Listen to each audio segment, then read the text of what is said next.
अपवर्तन का विरल माध्यम और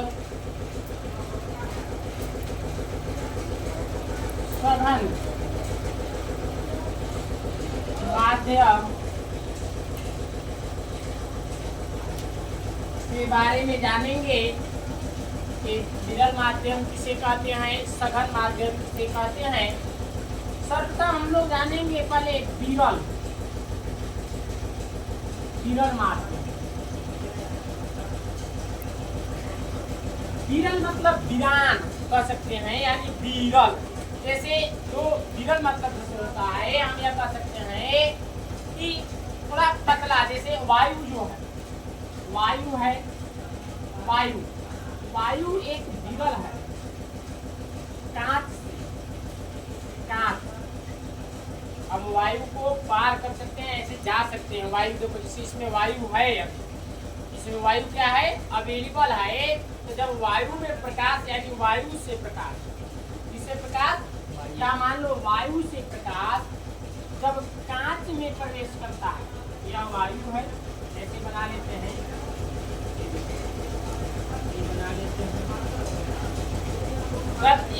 यह जो पूरे माध्यम है, यह वायु है।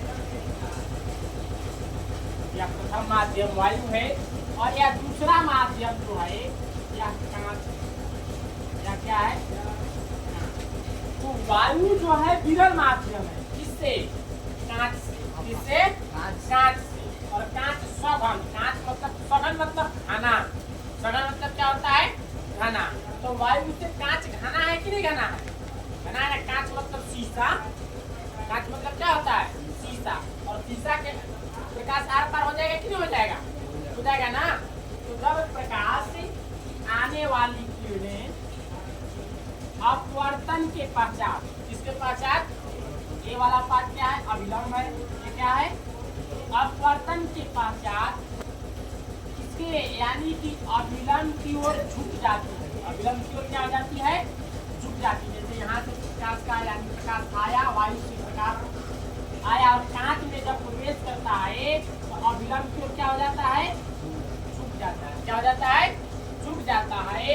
तो पहले माध्यम के सापेक्ष, पहला माध्यम माना वायु था, पहले माध्यम के सापेक्ष दूसरा माध्यम क्या होगा, सघन होगा। क्या होगा, सघन होगा। हम सघन एवं विरल माध्यम का पहचान कैसे करेंगे? हम यह नहीं जानते हैं कि यह वायु है या कांच है, यह वायु है या कांच है, हम नहीं जान रहे हैं, नहीं जान रहे हैं।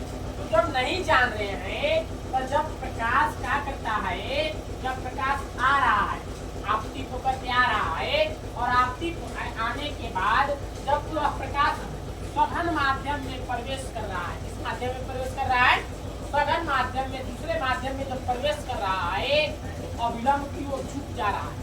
अगर वह अभिलंब की ओर झुका तो हम जान जाएंगे कि पहला माध्यम विरल था और दूसरा माध्यम क्या है, सघन है। कौन सा है, सघन। मतलब जब प्रकाश आ रहा है तो अभिलंब की ओर झुक जा रहा है, तो पहले माध्यम के सापेक्ष दूसरा माध्यम सघन होता है, या उसे सघन माध्यम कहते हैं, दूसरे माध्यम को सघन माध्यम कहते हैं। बता लेंगे, नहीं बता पाएंगे, ध्यान से देखिएगा। जब प्रकाश यानी जब प्रकाश की किरण क्या होता है, जब आने वाली प्रकाश की किरण पहले माध्यम से दूसरे माध्यम में जब प्रवेश करता है, तो अपने मार्ग में से अभिलंब की ओर क्या हो जाता है, झुकता है। अभिलंब की ओर क्या होता है, झुकता है। तो कौन सा माध्यम होगा, सघन माध्यम। पहले माध्यम के सापेक्ष दूसरा माध्यम क्या हो जाएगा, सघन माध्यम। जैसे देखिएगा, हम एक पेंसिल है, क्या है, पेंसिल है, और जो पेंसिल होता है, हम उस पेंसिल को रख देते हैं पानी में। कहाँ पे रखते हैं, पानी। मान लो यह पानी है, एक गुनगुना का पानी है। अब यहाँ प्रकाश जब आता है और पेंसिल ऐसे रखा हुआ है, पेंसिल क्या हुआ है, ऐसे। अब जब पेंसिल ऐसे रखा हुआ है, तो हम इसमें एक को इसके सीधे में अभिलंब खींच लेते हैं। क्या खींच लेते हैं, अभिलंब। सीधा होता है ना। अब जब प्रकाश इस पे पड़ता है, इस पेंसिल पे जब प्रकाश पड़ता है, तो पड़ने के बाद यहाँ तक तो सीधा दिखाई दे रहा है कि यह सीधा गया है। अब जैसे ही प्रकाश जो है पानी के बीच वाले भाग पर पड़ता है तो हमें पेंसिल उसे टेढ़ा लगता है, ऐसे टेढ़ा लगेगा। कैसे लगेगा?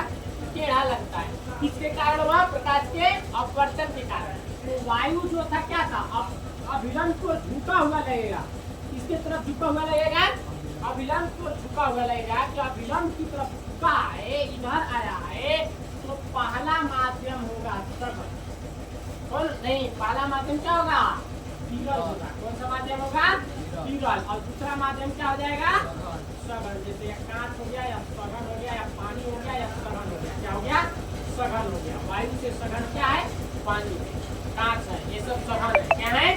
सघन है। समझ में आया?